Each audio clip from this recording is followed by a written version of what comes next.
Hello, and welcome to another episode of VR Download.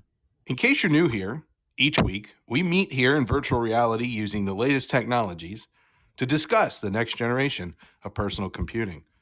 I am your bespectacled host, Kyle Riesenbeck, filling in this week for Ian Hamilton. I'm joined by my colleague, David Heaney, here in our very own proprietary Upload Virtual Studios. We are broadcasting live on YouTube, so feel free to post comments and questions during the show. VR Download is also syndicated to all podcast platforms. And if you like this type of quality programming to continue, we need your support by liking, subscribing, and sharing all of our upload content.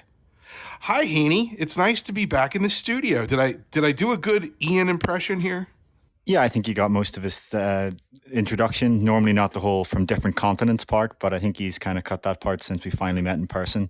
But yeah, we have some interesting topics to talk about today. We're going to talk about the HP Reverb G2 Black Friday sale that brings it down to its lowest price ever. We're going to talk about Qualcomm's new Snapdragon AR2 chips for wireless AR glasses. And finally, we'll talk about Valve's new VR controller patent that was actually made public just today. That's pretty exciting stuff. Yeah, it is good to be back here, everyone. It's nice to see some names that I haven't seen in a while. Onakazi, hello. Alyssa, Butter Something, how's it going? Daniel, Mark, D1360VR, Sexy Bicycle. I haven't said those words together in so long, so it's nice to see all of you here. I watched the show. Oh, and Guy, hey Guy, how's it going? I'm gonna message you later, I think. So it's nice to be here, and I'm glad that we're gonna have these conversations about this stuff. I guess let's just dig into it. The HP Reverb G2 at $300. That's one that I never did purchase for myself. So what do we know about this? Yeah, so it's normally $600. So this is, a half price sale. This is the lowest we've seen it go. And I think pretty inarguably for PC-based VR, assuming you're okay with the tether, this is without a doubt the best value right now you can buy. The fact that this is $300 is absurd. This has got higher resolution screens than Quest 2. It's got the same resolution as Pico 4. It's got those Valve Index-like off-ear speakers. Now, when we reviewed this, the weakness we obviously talked about was the controllers and controller tracking. But what this headset is ideal for is simulation. So if you're into sim racing, if you're into flight sims, yes, this requires the Windows mixed reality software, which is also the main downside of this, and that you have that kind of hassle and friction, but it is compatible with the vast majority of VR games on Steam, and you get those really high resolution displays, you get a lightweight and comfortable design, and that really high quality audio. So if you're a sim racer or flight sim fan, $300 for this is a very good value. I have, I don't know, 3 or 4 different Windows mixed reality headsets, and every single one of them uses these controllers. Like, this is a tried and true model that has been used in so many different headsets with Windows mixed reality, and it is kind of the weakness to most of these headsets. I agree with that. I mean, I've experienced the G2. It's a very comfortable headset, actually. It feels great on your head, in my opinion, and I like the off-ear speakers myself. Sort of wish I had other headsets had that as well.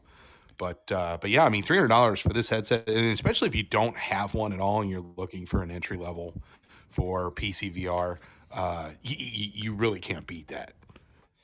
Yeah, and the design kind of reminds me of the original Rift. I always thought that the Reverb is what we would expect to have seen had there been an Oculus Rift 2. You've got this very, very similar design, just with inside-out tracking and that kind of enhanced audio, and obviously the significantly higher resolution displays.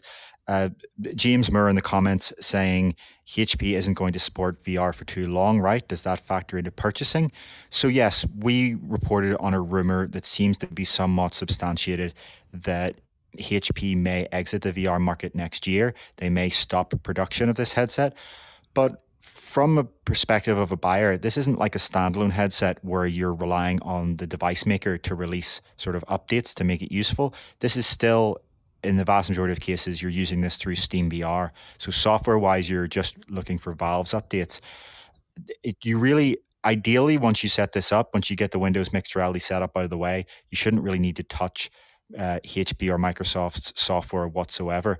But yeah, the reason these controllers are the same as the prior ones, and the reason that HP itself, regardless of its intentions, can't really do much here to enhance the product, is that HP, used Microsoft as their software partner for this headset.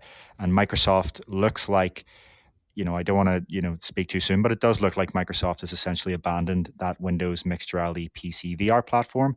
And if you look at what happened at Meta Connect, instead, Microsoft announced this kind of very broad partnership to bring its software and services to the Quest platform rather than its own PC VR platform.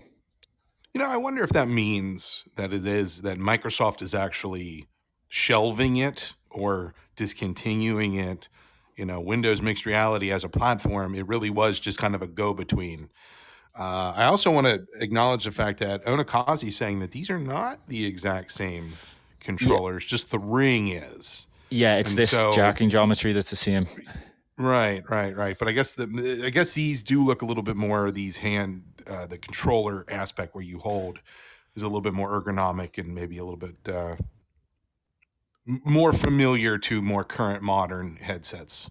Yeah. Yeah, it's not that the controller ergonomics are bad. It's, as we were saying, the problem is the tracking, and it's, down to the fact that Microsoft are still the ones completely in charge of that. So it Funky does. Slot. Yeah, go ahead. I was just going to say, Funky Slaw saying, is there anything outdated about it? Well, as we were saying, the panels there are still very high resolution. They're as high resolution as the Pico 4. The only headsets you'll find with high resolution are the Vario Aero and the Vive Pro 2. But this is on sale right now in the US for this Black Friday deal for $300, less than a Quest 2. So the main aspect you could argue is outdated is the fact that it still uses Fresnel lenses. So it still has this kind of traditional old box on your face design, as opposed to the newer headsets like Quest Pro and Pico 4 that use those pancake lenses for a slimmer visor and sort of clear edge to edge clarity. But again, just the fact that this is down at $300 means that regardless of what is outdated, it's still a really good deal. The other thing I do want to point out is that this headset does not require you to have lighthouse boxes. And actually, it's tracked already. The cameras are on the front and it's tracked just like a Quest would. And so you have that also. You don't have to worry about having additional hardware in your room to be able to do this. And I've always been very impressed with the immediate mediocrity of the Windows mixed reality headsets is that it immediately worked okay. Like you didn't have to tweak too much. As long as you had enough light in the room, it worked good enough. And for $300, the value of good enough is good enough. Yeah, and a lot of people don't give Microsoft credit for this, but they were the first company to ship to consumers inside out headset and controller tracking. Before Right. Quest, before any of the other Quest competitors we see now, Microsoft did it. Yes, obviously it's easier with the power of a PC than on a mobile chip. But the problem is, as we've said, they kind of rested on their laurels. They put a lot of effort into that initial push, but then they just didn't back it up with that constant improvement that we saw from the likes of Meta. Mm-hmm. Yep. But so yeah, I guess this is our. I guess since this is the last episode that we'll do before Thanksgiving and Black Friday, this is our first Black Friday deal that we're actually pushing out on the show. Yeah, I think it's from what we've seen, HTC has already announced its Black Friday deal. Obviously, Meta has announced that Quest 2 is available for $50 less than usual and will come with Resident Evil 4 and Beat Saber. So that's a good deal. But if you're looking for a general standalone hybrid headset, that Quest 2 deal is great. But if you are someone who is specifically wanting to play the likes of, Elite Dangerous, Flight Simulator, any of the racing sims, this is probably what you're going to prefer, simply because it doesn't have that extra weight in the front, and it has that best in class audio that if you're using this audio in something like a driving sim, just like on Index, it really, really adds to the immersion. Here, I'll help HP out sell some headsets. So if you're the type of person who is already an avid and like bleeding edge PC gamer, and you're like, maybe this is the year that I'm going to get into VR, this is the headset that you should consider if you've already broken the bank because you bought the new 4090 video card and you had to take on a second mortgage on your house to be able to buy that. So And it replaces your whole heating system for the winter. yeah, there you go.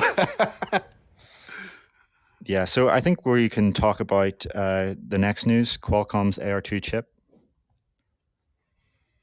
So I'm really curious about this thing because it feels like it's the magic component that is needed for the next generation of stuff. Now I don't have an Nreal headset. Do you have one? Yes, I have the Nreal Lite, and just on a side note, it often frustrates me that people keep confusing the two different Nreal products. So there is the Nreal Lite, are the actual AR glasses they sell. They have tracking cameras on them, and they can position objects in your room. And then the Nreal Air is their new one, which is they're just kind of video glasses. They don't have tracking cameras. They just have a floating monitor in front of you. But the Nreal Lite is powered by specific phones, both for the compute and the battery. So you have to actually plug it in via USB-C, and you use the phone both as a controller and the battery and as the processing unit. The glasses are just a dumb unit. Qualcomm's sort of advancement here with this new AR2 chipset is that the next wave of these, early AR glasses can be wireless. And what they've done is they've actually distributed the computing tasks across three processors.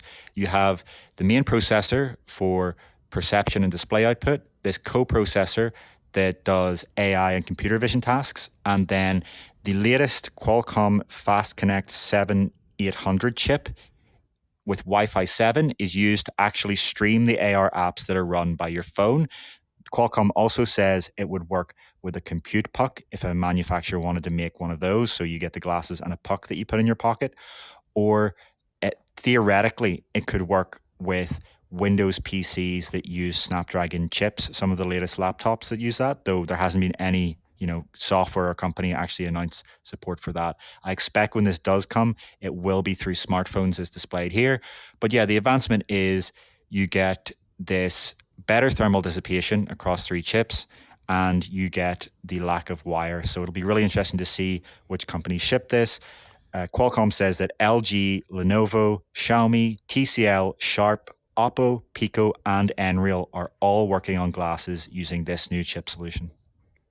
See, I don't understand the people don't like the puck. I'm a big fan of the puck because I feel like I if I had something like this, I wouldn't want to plug it into my phone and have it drain all the power out of my phone or even connect it to the phone for any type of long-term use. I would want to have a proprietary physical object that I could stick in my pocket that has battery life and, I mean, a cord that runs down my side or down my arm, or I don't know, whatever. I think that makes more sense because it gives you so many more options in terms of compute power, upgradability. I mean, you don't upgrade your monitor every time you upgrade your computer tower. I mean, some people do, and I know if you're into laptops, it kind of goes without saying. But I feel like a device like this doesn't need. I don't know. I'm okay with having the puck. I don't. A lot of people just really hate the puck. This does support a puck. This computing device here can be a phone or a puck. The only difference here is that it would be a wireless puck. So the puck, instead of being the battery for the glasses, would just be the computing. So to be clear, this chip, the AR2, the AR apps are not running on the glasses. They're still running on the phone and being wirelessly streamed. The only difference is that now, because these chips are lower power, Qualcomm says that AR2 uses half the power of the XR2 that's used in Quest 2 and Pico 4. You can actually have glasses-like designs that have batteries large enough to actually have a reasonable battery life. We haven't actually seen standalone AR glasses shipped yet. The Nreal we're talking about, and these are tethered AR glasses. This is a wireless tether, but it's still a tether. The only standalone AR glasses we really know of are the Snapchat spectacles that are in developer hands. They're not being shipped out. And the result there, of trying to put all the compute into the glasses themselves is it has a 15-minute battery life. So the technology to make completely standalone AR glasses that have a reasonable battery life simply does not exist today. And so this kind of solution is needed. Yes, it's annoying to have to drain some of the power of your phone. While it's running, it's doing the hard work of running the AR app. So your phone's battery will be draining. You will feel the heat of your phone in your pocket as it runs the tasks. But that's what means you can get an actually practical battery life out of the glasses themselves. So then what level of display are we getting on this? So we don't know, if you mean in terms of what field of view and resolution are supported. So the things that we typically ask about a VR headset. So they haven't, this is only the chip solution. They haven't said what's supported. What they have said is it supports up to 9 cameras. They have mentioned that this link works very similar to something like Virtual Desktop or AirLink, but has a latency of less than 2 milliseconds thanks to this Wi-Fi 7 chip. But they haven't, gone into detail about what it can support. It'll probably just be down to what physical display and optical systems are actually integrated by the manufacturers. And in a second, we'll talk about the Niantic reference design headset that was built with this chip. With this being a reference design, and we've seen this so many times, and I know you're kind of a stickler for this, Heaney, is a reference design does not equal a product that will be on a shelf next year. Reference design is something that is available for many companies to look at and say, okay, I can build mine based off of the technology in this. But you will never see that headset that we just had up on the display out in the wild for you to buy. It'll be a branded version of it. Unlike what this is. What is this monstrosity? Well, this is still a reference design. This is from Niantic, the company behind Pokemon Go. That's obviously their most popular product. And they've been working with Qualcomm for the past few years to build these kind of prototype headsets that they're using to learn the design of AR applications. Their developers are able to go out and work in the real world with outdoor AR and build, whereas other developers that are building AR on smartphones, for example, only, are not going to learn the same design principles to transfer over to head-worn AR. So it's possible that a hardware company will come along and take this reference design and make it into a consumer product. But for now, I suspect the real intention here from Niantic is, as I was saying, just to prototype with head-worn AR and figure out what works. It's like when people got computers for the first time or when people got touchscreen smartphones for the first time. Developers need time to see what does this new platform allow, what interactions work, what kind of display modalities work, what gameplay is actually fun on these glasses. These are things you can all kind of speculate and muse about, but the only way that you're really going to learn is by giving your developers actual hardware. And that's what Niantic, again, the company behind Pokemon Go, has. So I imagine that Niantic will be very well positioned to be one of the largest AR glasses games makers because they're giving these developers this so soon. So I'm very confused about two things. So this isn't a reference design. This is a reference design. It is a reference design, but this Niantic is a company that produces content. Yes. And they've made a reference design for a piece of hardware to run their content. But they themselves are not going to produce this hardware. I'm very confused as to how that happens. Yeah, it is a confusing situation at first, and it's what's led to some people erroneously thinking that this is some sort of product. But like I said, what I think they're doing here is that there is no device that they can buy that lets them prototype this kind of AR application today. Maybe you could go out and get something like a Magic Leap 2, but you're talking about, $3,000 or so per headset, and that actually has much more computing power and it's actually built into the puck for the headset than what consumers are likely to have in the first iteration of AR glasses. So if you get developers to build content for that, they would have to somehow sort of scale down.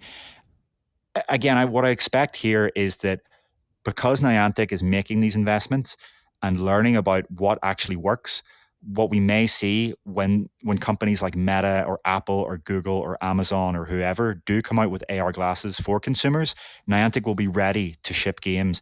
I expect it'll be, later in this decade and in the 2030s, a pretty common occurrence to see people having a Pokemon battle in the park where, instead of looking through a little rectangle in their hand, they're kind of physically in the world, seeing each other's Pokemon beside each other.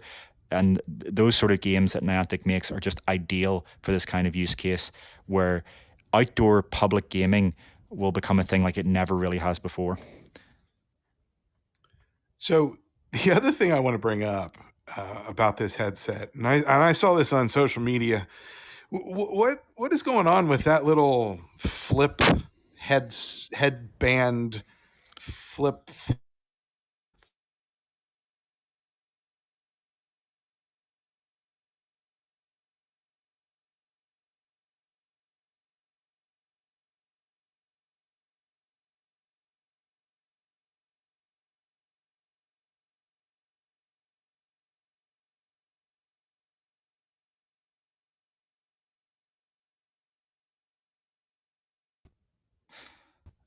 Apologies, we should be back now. What happened there? That's a very good question. I think we obviously lost connection. I think you're just asking what's up with this design. So this is a fascinating solution to the headband for a headset. Obviously, if you have something like a Quest Pro or a HoloLens 2, the rigid head strap means that you are constrained to portability. If you're someone who's already got a Quest Pro like I have, you'll notice that if you have to get a case for it, there's a lot of wasted space that would be solved if it was foldable. So Niantic says that this headset weighs less than 250 grams, which is, just a fraction of something like a Quest Pro. And because of the head strap design they've gone for here, it can actually fold in half for greater portability, which is not as important for a VR headset, but for an AR headset, if you're trying to bring this around in the real world and use it outdoors, being able to pack it away, just like a foldable drone, for example, is going to be very important. This feels very like MC Escher, like it physically shouldn't be able to go from there to there. Like, and I get it's a render, but I mean, it's just, I want to know what material that's made out of, that it's going to fold like that, and that's going to be okay. I'm mystified at that. It is. It doesn't look quite right, and I do suspect it probably is just to being at render. This is not a product, like I said, that they're actually announcing. This is just very much in the exploratory stage, and they're just kind of asking what are the kind of features that people will need. I doubt they've actually built this in exactly this format. So I see Guy in here, and somebody's obviously asked, Guy, are you going to make like VR desktop, virtual desktop available for this? And he's like, I only do VR headsets. Okay. And so obviously we have here this is not pass through video type of, this is see through. You're seeing through this. So this is similar to your Magic Leap and your HoloLens, those types of headsets, and Nreal, obviously. But I'm questioning the display technology, the field of view, the capabilities of this, because everybody could get all excited about this, and it comes out and it's a little tiny square in front of your eyes, and it's 35 degrees or 37 or whatever we're up to now on AR headsets. This is a very ambitious design to be putting out as a reference in today's day and age. I don't know. Well, I mean, that's why, this isn't a product. That's why there aren't really products like this yet. As you say, the major disadvantage of these see-through AR systems, where you're seeing a transparent view of the real world, not through a camera, you're just seeing it like you would look through glasses, and then virtual content is superimposed over using a waveguide, is that you do have a very, very limited field of view. There has been pretty much no significant progress in this field recently. Magic Leap 2 has had progress in the vertical field of view. They've brought it up to a semi-reasonable position, but it's still nowhere near something like a pass-through headset. But the disadvantage, if you've read or watched any Quest Pro review, or you have a Quest Pro, you'll know of current pass-through AR is that the view of the real world is much lower quality than what you would see through a transparent headset. So I think overall, I still much prefer being able to get that larger field of view, even if you do get a grainy video view. But eventually there are going to be headsets that with transparent optics that do provide a reasonable field of view, and that's what Niantic are kind of building towards. I am going to also point out the fact that I am extremely excited that these newer models of AR headsets all seem to accommodate the bespectacled individual. For folks, more than half of the planet wears glasses. And so having headsets that accommodate that sort of thing is very important. I know Magic Leap, I had always had a hard time with Magic Leap because it doesn't support glasses. And, I think Nreal has like swap out, uh, you know, prescription lenses for it and stuff like that. But I don't know. I'm happy with the like right now. I'm wearing my Quest Pro. This is the first time I've done the Quest Pro in the studio here. I'm very happy. I do not have the full I'm not blocking out the whole room, so I can see my hands down here, and I can see my computer, and I can see everything. And I thought that was going to be distracting, but honestly, it's really actually kind of convenient to be able to see down and what's going on here, but then also interact with you. It's actually sort of surreal to switch back and forth. But man, just not having to have prescription lenses. I was like, oh, I have prescription lenses for my Quest 2. I'll buy them for the Quest Pro. No, I won't actually. This thing sits away from I'm not worried that it's going to scratch my lenses. I'm not worried about the distraction of it all. Love it. I'm going to continue to have my Quest Pro be my daily driver with my glasses on, and it's on and off very easily and quickly. I see was Andrew's asking a question. Hi, Kyle. How does the Quest Pro fit your face? Find mine hurts the forehead a bit after an hour. So I have a pro tip: wear a hat backwards. That's what I do. I have a baseball cap. It's fitted to my head, and I turn it backwards, and I put it on, and then I put the headset over top. That's my secret. A do rag, some sort of kerchief, cover it up. I mean, Yeah, some if you sort have of long skull hair, cap. if you have Yeah, long hair, you yeah. can just push your hair under the headband as well. It does. I suspect we'll see third-party replacements for that material that goes in the head that are much more Hmm. comfortable. It's really bizarre to me that in a $1,500 product, they picked quite cheap-feeling materials compared to something like the Valve Index foam. It's just not at all at the same level. So I compared it to a really expensive pair of shoes. I was having a candid conversation with somebody about this exact problem because I have a huge noggin as well. And no, I can't get LASIK, by the way, everyone. But no, I compared it to a really good pair of shoes. You wouldn't wear a really good expensive pair of shoes without putting on socks first. So just get a head sock, I guess is what I'm suggesting. That's my pro tip for all of you out there. No, I wish I could get LASIK, but now somebody didn't want me to ever be able to do that, so they made my eyes very messed up. But anyway, yeah. So what we got here: Magic Leap 2 FOV versus typical VR versus human eye. This chart here.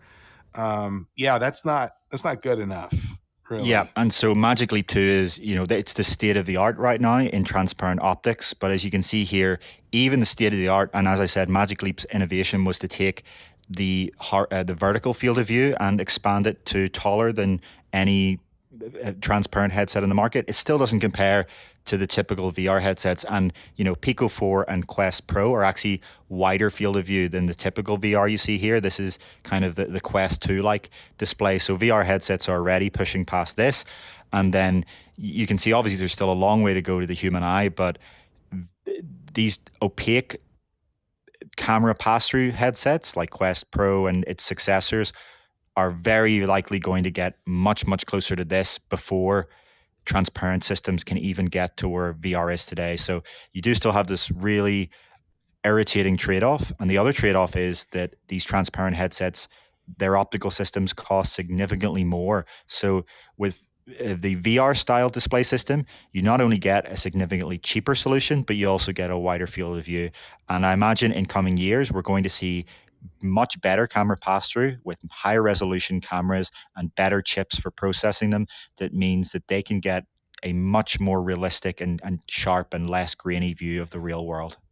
I have preached this for years. Anybody who's ever had more than a 15-minute conversation with me about AR knows pass through, pass through, pass through, pass through. Pass through will be the answer before they get to a waveguide that's going to be able to match the human eye. I believe that that's the answer that Apple will use, at least for one of the headsets if they ever finally decide to release anything. But I do believe that good pass through. I mean, everybody rips on the pass through of being low quality for the Quest Pro. I'm impressed. It's a jump forward in my opinion, and I'm happy with it. And I mean, the like seeing my hand here, I can see it underneath. I'm looking down, and then I look out here, and I mean, it's a split like tiny little bit off, a couple pixels here and there, but it's good enough.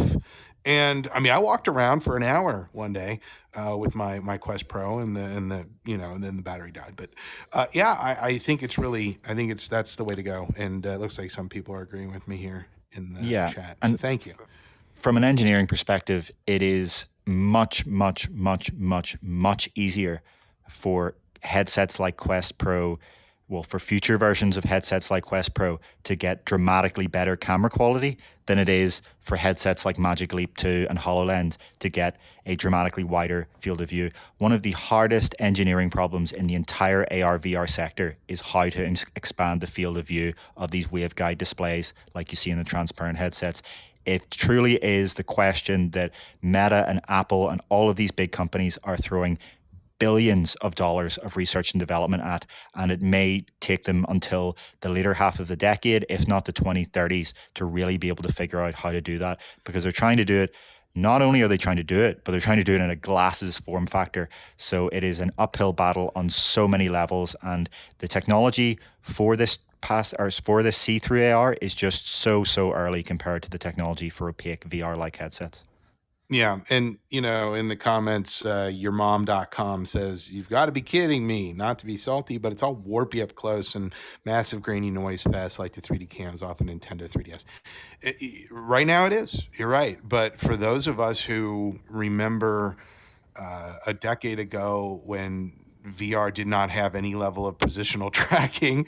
Fast forward to, hey, look, we finally have controllers because remember, input is hard. And now we're complaining about a 480p resolution pass-through video, which didn't exist at all a few years ago. And I mean, I get it. People want it like that, but it'll get there. It'll get there. Patience, Willow, patience. Yeah, and the rumors seem to suggest that Apple next year are going to potentially be the first ones to really pull that off, as in a really high quality pass through in a shipping consumer product that gets kind of somewhat close to reality. So, the rumors suggest that it's going to be priced somewhere between $2,000 and $3,000, but that it will potentially pull off that holy grail, or at least the first iteration of it. It's funny how the Holy Grail is used as the thing that'll solve all the problems, and yet for some reason when we get the Holy Grail, we're looking for another Holy Grail. Chasing that dragon. I don't know. It's fun. That's the arc of technology. Everything's exciting. The next big thing's exciting, and then when it comes, it's just the current thing, and then it's the next thing that's going to really revolutionize things. But that's how the industry works. That's how progress happens, and that's how we get all the incredible pocket supercomputers we have today. Yeah. No. Absolutely. Wow. Okay. So it looks like we have another thing, and so a Valve patent for a controller for the they have this top secret headset called the Replicant. Is that what it's called? The Valve Deckard. Yes. Deckard. Okay, I thought it was a Replicant. My bad. Yes, so obviously Kyle referencing there the fact that Deckard is the name of the protagonist in Blade Runner, and likely what Valve has sort of named this after. But yeah, the new patent that's come out today from Valve, as you can see on screen, or if you're listening, you can go to uploadvr.com and see it, depicts a VR controller that seems to be like a marriage between the Index controllers and the Quest controllers. And when I say Quest, I'm talking about the Quest 1 and 2, not the Quest Pro line, where you have this index-like hand strap so that you can adjust it for your hand and let go. You can drop objects naturally, and most importantly, you can throw objects naturally by just truly throwing with your hand. But then instead of that large ring of photodiodes we saw on the index controllers for base stations, it looks like what we're seeing here is a ring of IR LEDs, infrared LEDs, just like what you see in Quest, just like what you see on those Microsoft Windows mixed reality controllers, except they were actually visible light LEDs, not infrared. And just like you see infrared on the Pico 4 controllers, the Vive Focus 3 controllers, it has essentially become the industry standard for all except the self-track controllers on Quest Pro to have this design of a ring of plastic, infrared transparent plastic with LEDs under it that are tracked by the headset itself. So this suggests, when in combination with the Valve job listing last month that mentioned a headset that used visual inertial tracking for the headset and controllers, that Valve will indeed use a computer vision based inside out tracking system similar to what we've seen on Quest. Now, that doesn't mean that they may also not support the Steam VR Lighthouse base station system. That may be an optional feature. There may be a variant of this controller that uses Lighthouse tracking, but it looks like for the actual kind of baseline minimum feature set that is shipped out at scale, Valve is not going to require those base stations. And that means that they can ship a product that is cheaper and more accessible because, as everyone knows, those base stations are $150 each, and you need 2 of them for a good kind of tracking coverage. So I do not have an index, and I do not have. Actually, I just moved recently, and I never put up in my new office or anywhere in the new house. I didn't put up my lighthouse boxes, and should I? I mean, in anticipation of something like this, am I going to need to bring Lighthouse? If I take my Quest somewhere, or my Quest 2 or my Quest Pro, I can just, hey, I'm going to Aunt Sally's house and we're going to do VR. Look, kids, line up and we'll all do Beat Saber. What if I take this headset and I need to bring the Lighthouse boxes with me? Well, it's not really. Well, that's the indication here that Valve is going to kind of ditch the requirement for the lighthouses and go with that same tracking style as Quest. So you'll just have the Valve Deckard headset, the Valve Deckard controllers, and that'll be it. And as Gabe Newell has hinted in the past, as Valve's engineers have hinted in the past, this Deckard headset, this next Valve VR headset, will very likely have onboard compute for standalone function. It obviously, almost certainly, will also be able to connect to your gaming PC wirelessly, just like you can on a Quest via virtual desktop or AirLink, but it looks like it will have the ability to actually have onboard compute and completely independent tracking so that you will not have to have that set up anymore. Okay, so I'm going to be bold. I'm going to be bold and say that we should put an article up on UploadVR.com. Lighthouse is dead. Right? Well, we don't have confirmation that this patent is exactly what's going to show up in Deckard. If Valve does announce a product and it does indeed have these controllers and it does indeed not require Lighthouse base stations, I think it's arguable to say that for the vast, vast, vast majority of consumers, Lighthouse is dead. Yes. Yep. But it's important to remember that there is still a subset of hardcore enthusiasts that need Lighthouse base stations for the Vive trackers that they attach for full body tracking.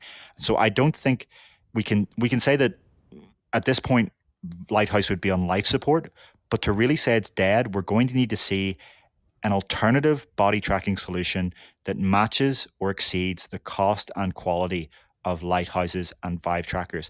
I still think we are ripe to see that from some company. I really think that even if it's just 2 different base stations that have cameras and run computer vision algorithms that you put in the corners of your room, that's something that is likely to emerge in the next few years and not require strapping things, but it has not arrived yet.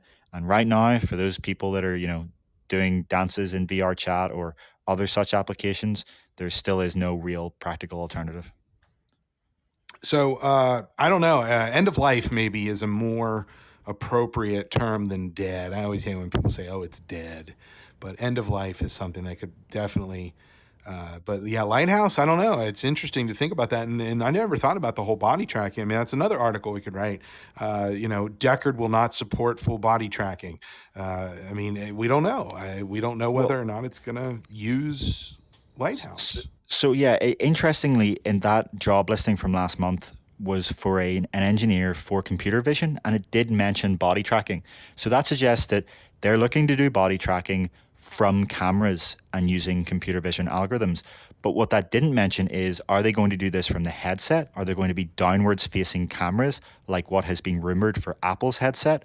Or is this going to be from external boxes that are, basically the new lighthouses that instead of being laser emitters are actually cameras that have onboard processing? We're not going to know that until we get some sort of leak about the actual product Valve's announcing or Valve makes an announcement. For now, what we do know though is Valve is very much so shifted from this laser based system to actually doing computer vision, at the very least for the controllers. Based on that job listing, definitely for hand tracking and for eye tracking. The question is that going to make it to body tracking as well? I love how your initial reaction was, we won't know that information until we get a leak or an actual real like news, like they actually announce it. The leak, we go to the leaks like right away, right? There's so many leaks right now. The whole industry's leaking like a sieve, and it's all going into one bucket. Hi, Bradley. Somebody asked about the dip switch here. This is for your interfinger distance. So just like your interpupillary distance, there's people have bigger thumbs, I guess. I don't know. What do you think that is, Heaney? So from what I understand in the patent, if we're talking about the same thing here, it is just for adjusting that strap. It's a way of it's like a linear adjustment, so that you can just adjust the strap for your exact hand size. On Index, you kind of had this little manual multiple point adjustment for your hand size. This just looks like a refinement of that idea. And if you've never used the Index controllers or seen them, the difference between them and this and your other controllers that you would see today is, as I was saying, instead of a grip trigger for your middle finger, you'd literally just let go of the controller instead of kind of having to do a mimicking of throwing. And if you ever put a new person that has never used VR controllers into a Quest, that is the hardest thing for them to learn. When you say throw, they're going to do the most natural thing to them, rightly so. They're going to release their hand and let go, but then the controller is going to go flying out of their hands unless they have the little wrist strap, in which case it'll kind of just whack into their arm. So that was always, to me, the favorite feature of the Index overall, those controllers with the ability to let go. It's really surprising that no other company has actually taken up this idea. It's only really been a Valve thing. And if this is indeed the Deckard controller, I'm really happy to see Valve continue with that, because why on earth, maybe some commenters disagree and they prefer a grip trigger. I think Onakazi suggesting that. But to me, it just makes so much more sense that if I want to throw a grenade, I push my hand forward and open the palm rather than just releasing my middle finger and keeping the rest of it gripped. Yeah, I know. I had to buy third party for my Quest controllers. I had to buy third party straps to hold them on because I play real VR fishing, and I don't know how many times I've gone to cast and it's just like yoinks, and I just threw the whole controller across the room. So that's definitely an advantage. I do want to ask about this loop, the loop on top of the controller. We've been whining about that level of tracking for years, that you put it behind your head, and look at that, I have my hand tracking on and it stopped on the Quest Pro, but you put it behind your head and it doesn't track anymore. Are we literally going back to that? Does this feel like something that Valve is taking a step backwards into this problem? Yeah, that is interesting to note that, if, as you can see in my hands right now, I have the Quest Pro controllers. So if I put them behind my head, they're still tracking regardless of the fact they're here. I can even kind of contort all the way behind my back, and you can see my hands are still completely tracking, swapping them around. There is no limitation based on where the headset's pointing to the Quest Pro controllers. And the disadvantage of doing headset tracking of a controller like this is that you need to either surround the headset and cameras so they're pointing in every conceivable direction, or accept the fact that there are some angles that it won't be tracked at. But some commenters have pointed out there are some slight disadvantages to this in that they don't work well in the dark. If you're in a completely dark environment that your headset is only barely just tracking in, those controllers are going to really struggle and sometimes lose alignment. You need to either have a light on or use an IR lamp that you can't see. There's also the fact that you have the slightly heavier weight.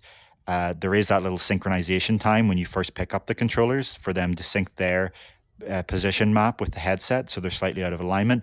But overall, it is surprising to see Valve kind of catch up to where Meta was in 2019 with controller tracking, while Meta is off pushing this kind of new direction. And we don't know when Deckard is going to be released, but it's very possible that by then it'll be maybe a year or so until Quest Pro 2 is announced, and it might have even better Touch Pro controllers that refine some of these little issues with the self-track controllers. So yes, it's possible that Valve's controllers won't have all the features of Touch Pro, but at the same time, if it has, like in that job listing, body tracking, it's likely Valve will, offer other features that Quest Pro doesn't offer. And we've never really been in this position in the VR market where there's one headset that does everything better than any other headset. It's always been a matter of trade-offs. It's a matter of, do you prefer this spec or this spec? Do you care about this feature or this feature? And that seems like what it's going to be like for a while. We're still in that stage of innovation where companies are prioritizing different aspects of their products. And I'm really interested to see what does Valve prioritize when it comes to shipping their headset. Yeah, it will be interesting, especially since it's Valve, right? I mean, it'll all of a sudden just dump. We don't even know when or how. Somebody asked, Go Green Game On. Kyle, that's me. Yes, it is me. Yes, I'm back for a limited time. Just full disclosure, Ian, the normal host here with Heaney, he found a mod for Endless Mode and Pistol Whip several days ago, and we haven't heard from him since. I assume he's still in there playing. I wouldn't want to stop. He's racking up that high score, so we're just going to let him do his thing, and then he can come back and report on it. Anakazi says, right now we don't know if the Pro controllers are a step forward or just a weird dead end. It depends on what Meta does with the default Quest 3 controllers. So I'm not sure I quite agree there because, Quest 3 is still in the main Quest line. What will decide whether this approach is a dead end is what does Meta do with Quest Pro 2? As I've said before on this show, I don't think it's likely we're going to see these very expensive to make self-tracked super controllers arrive in a $300 to $500 total Quest 3 package. I think that's exceptionally unlikely, although I would love to be proven wrong. But that doesn't mean that this is a dead end. It just means that this is probably what the high-end controllers are going to look like in the VR market. The controllers that are used by, enthusiasts and prosumers, as they're called, and businesses, whereas, the mainstream affordable headsets are still going to use those traditional tracking methods.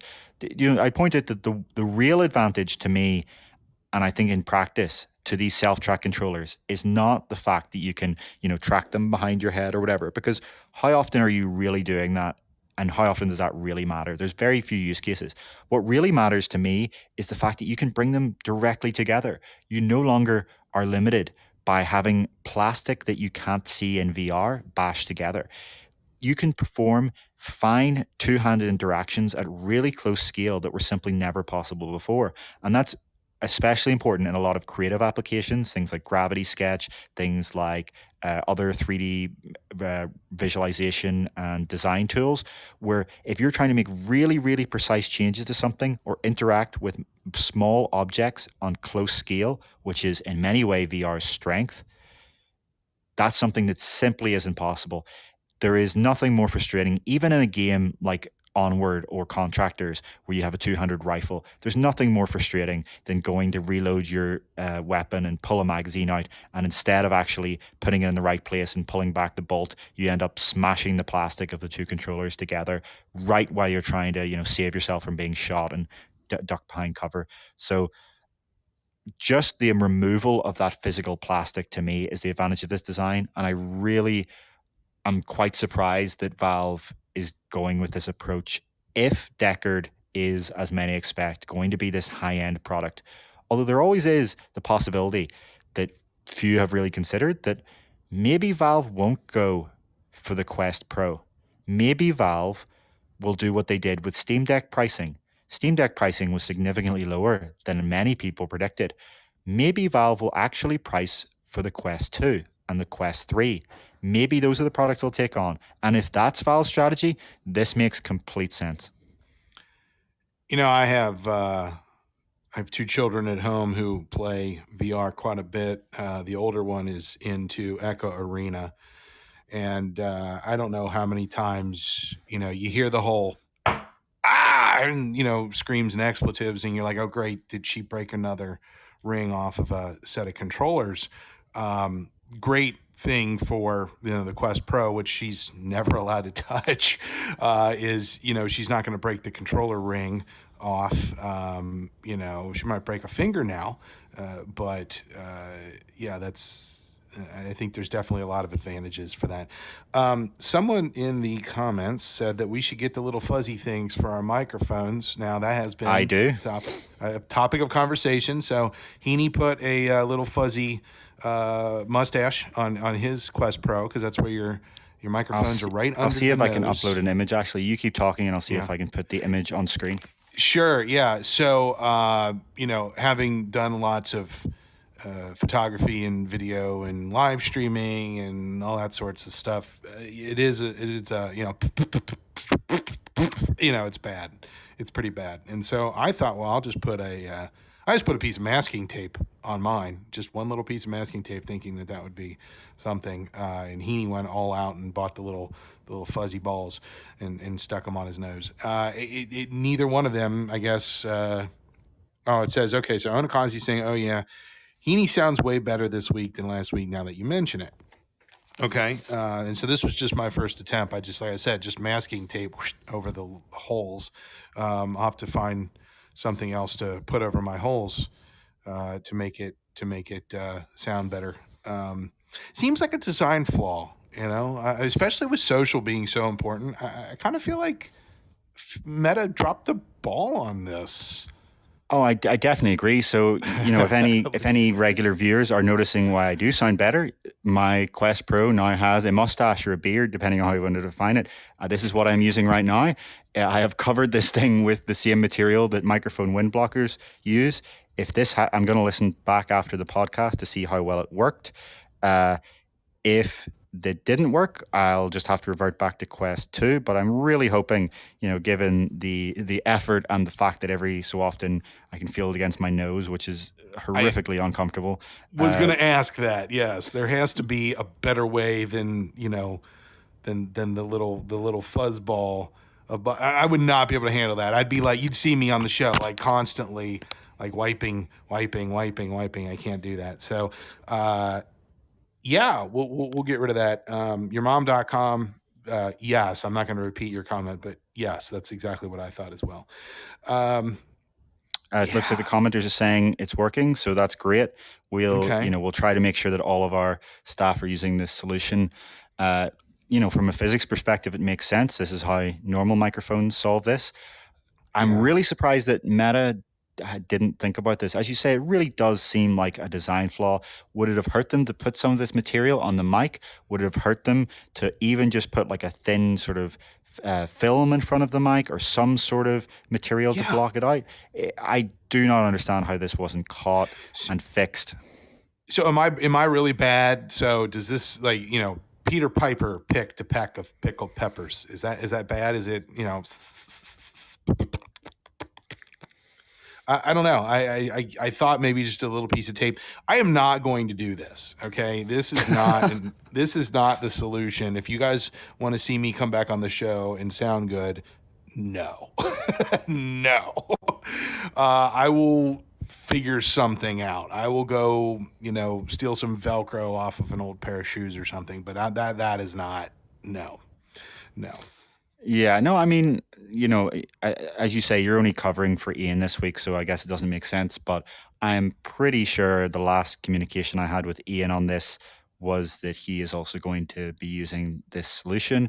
And Yeah. I for my nose, I can just trim off literally a few of these little hairs at the bottom, and it won't hit the nose. It's only very, very rarely that I can feel it against my nose. So I think this I, is I just wonder how, like, this is three separate little yeah, bushels of hair. I wonder if I could, like, if you did trim them, you just kind of landscaped it a bit, uh, if that would still work. I wonder if someone will make an accessory specifically for the Quest Pro that kind of slots in this exact shape and just sticks on as one little component, and maybe is even removable. Some sort of like Yeah. multi-sided adhesive that is removable. Uh, I mean, we haven't even seen the accessory market for Quest Pro start yet. It's only been out last month. I suspect we'll see all sorts of accessories, from things like this to a replacement for the headband foam, to a replacement for the rear foam, maybe even a set of replacements that includes a top strap, because a top strap I think would help with a lot of people's comfort complaints. Jeremy asking an excellent question. Does it affect the face camera for mouth tracking? So there are 3 face tracking cameras in Quest Pro. One of them is actually inside the headset above your eyes, and the other 2 are out here. They're on the very edges here. And because of where they're facing, which is kind of in towards this direction, I have not noticed any impact in face tracking applications. We are not yet using face tracking in this studio for complicated reasons that I've explained before. Uh, Namefan asks, has Meta replied about this mic issue? No, they have not. We've submitted official bug report, as have a few other people. We reached out to Meta to ask about this, but we did not get a response. As we discussed before, it's really just the fact that A, it's a slimmer headset, so the microphone is much closer to your mouth. And B, they decided to put these microphones right in the center of the nose gap, which is right in front of your mouth. Whereas on Quest 2, the microphones were way out to the sides. That it was 2 microphones on the sides, and now here there's 3 microphones in the center. So definitely, in my view, a design flaw. Hopefully, they learn for their next headset to not make the same mistake again. So I asked the question of you, that could we use an external microphone through one of the 2 earbud, like TRRS, like does it support some form of external mic, a boom that we could like put down here or something? But we're thinking no, that's not. The Quest operating system unfortunately does not support external mic input at this time. That would be a great addition. If anyone at Meta is listening, we would love that solution if we could plug in a microphone and use it. Right now, though, the operating system does not support that. Bummer. Well, okay. I really liked the microphone design on the original Rift CV1, the original Oculus Rift. What they did was they actually put the microphone in under the fabric, which was part of the headset design. There was fabric all over that on the external and between the lenses, and they actually just put the microphone in under that fabric so that you got the wind blocking for free by default without having to make any kind of significant design changes for it. And the Rift, original Oculus Rift, still has one of the best microphones in any VR headset ever. I think only really beaten by the Valve Index, but as Nano in our comments is pointing out, the Index occasionally had its own popping issues that you would have to add your own little fluffy thing for. And that's what I'm going to call it, the fluffy thing. The fluffy thing, yes. I was thinking, if it wasn't fluffy and it was just like a covering, we could call it micro foam. I don't know. Oh, wow. Sexy Bicycle asks a question, or actually says something here about the gaze tracking. I want to point out that, again, bespectacled individual. Look, I've said it 3 times in this episode. That might be a record. My glasses mess with the eye tracking, and it looks very like when we go into workrooms and we do a meeting, I look like I'm on something the whole time. Like I can't even, my eyes aren't open, they're real squinty, and it doesn't work. And so I found that actually turning off the eye tracking but leaving the facial tracking on worked actually better than having them both on. So I think there's a lot of baking that still needs to occur in the software that just hasn't gotten there yet. Yeah. There's definitely a lot of people having that issue where the blink tracking is very, very broken in the current Quest Pro build, where it thinks a lot of people are constantly squinting. Just as we saw massive tracking improvements on Quest and Quest 2 over time with software updates, I imagine we'll see the same thing with Quest Pro. As I said last week on this show, I have rather pessimistically come to not expect the launch software build of any new tech product I buy to actually be fully functional, whether it be from Google's Pixel line or a Samsung device or an Apple device or any of these companies. I have in the past 3 or 5 years very rarely not run into significant issues. But the kind of upside there is that they're almost all fixed with the first or second post-launch software update. And I suspect we'll see exactly the same thing happen with Quest Pro. As far as we're aware, the Quest Pro post-launch software update should be releasing in the first half of December. And I would expect it'll kind of knock out a lot of those launch bugs that we're seeing today. So we'll have to keep track of the things that it fixes and the things that it breaks. Because that's how this works. We're not into it.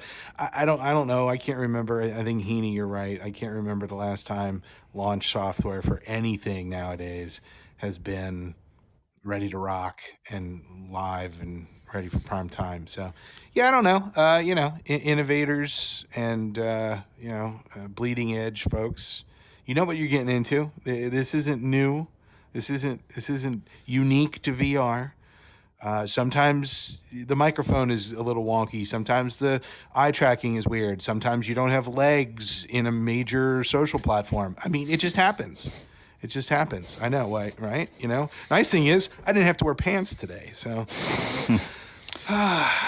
yeah. Well, Heaney, I'll tell you what. Fantastic. It was nice to see the regulars, the audience. This show has, since I've left, just boomed and become really just a valuable asset to the community. I'm glad to see that, and I'm happy to come and fill in for Ian when the timing is right. And hopefully Ian will finish his pistol whip game soon and be back. Hopefully before next Tuesday. But if not, I'll be here, and I do appreciate the love from the community here, seeing me back today. And we had some good stuff to talk about today too. It was good stuff. Yeah, I'm just going to take a question from Matthew here, who's asked a very general question. Should I upgrade from the Rift S to Reverb G2? Talking about that $300 deal we were talking about at the start. That is a tough one. I would say if you're playing sitting down simulator games with your Rift S, like Flight Simulator, like racing simulators, like Elite Dangerous, those sort of titles, Star Wars Squadrons, yes.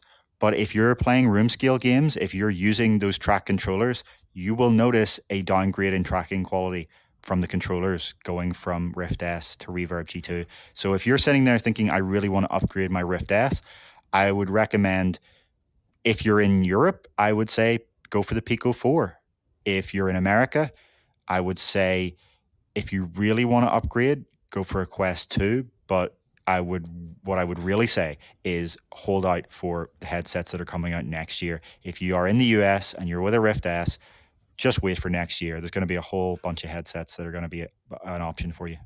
Yeah, that is a tough one. I would say no. The Rift S is a solid piece of kit. I wouldn't upgrade that to a G2. If you didn't already have one, then the G2 would be the way to go. If you don't already have a PC, that's what the I think the deal is trying to get, is capture that target demographic of, I have a amazing PC, but I don't have VR yet. This is the way to go. Rift S, though, I mean, just still holds its own for certain stuff. I mean, I still have mine. I haven't packed it away yet.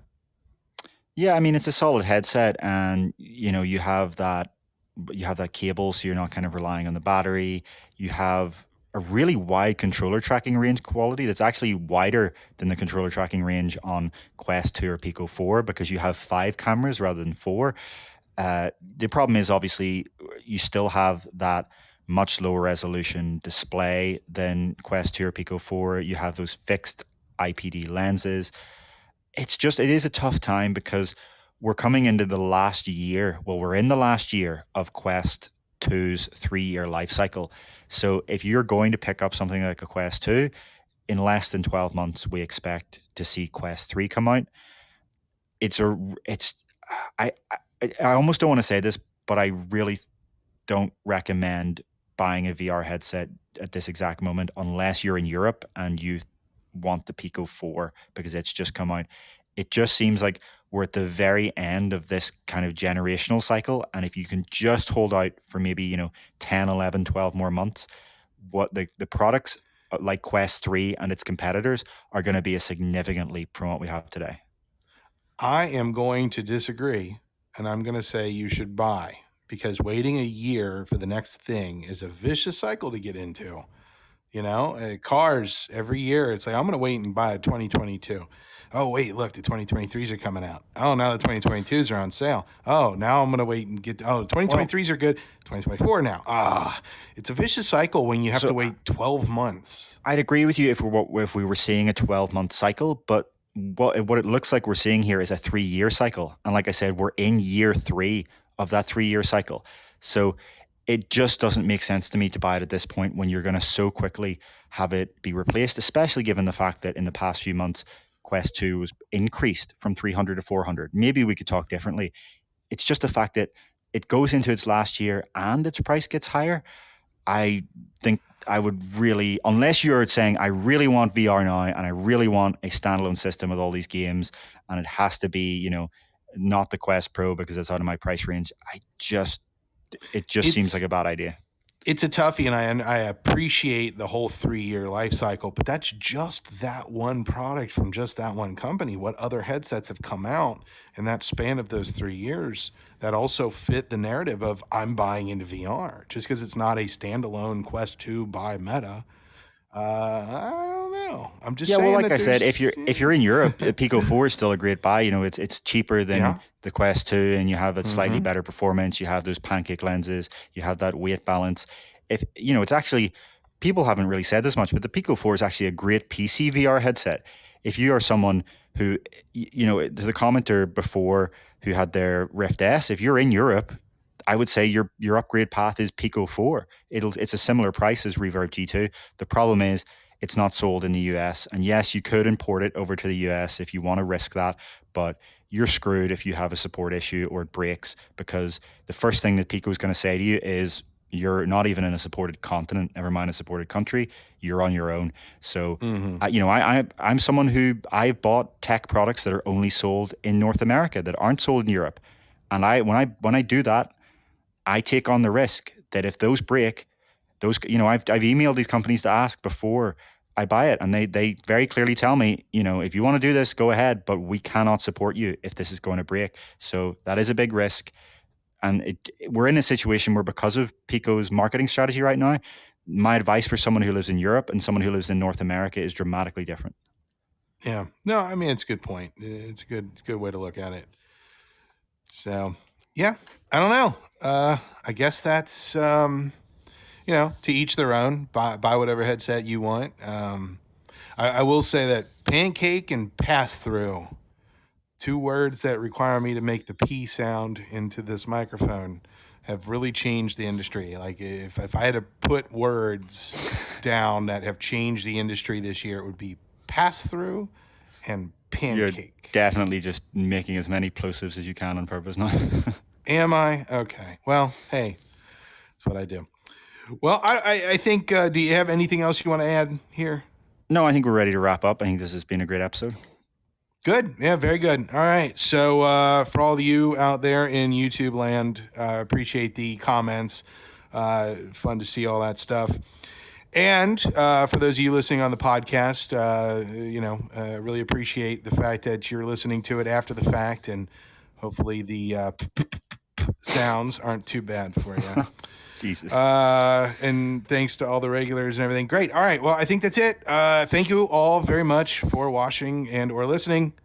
We'll see you in the future. Thanks, everyone. Thanks so much. Bye-bye. We'll see you again next week.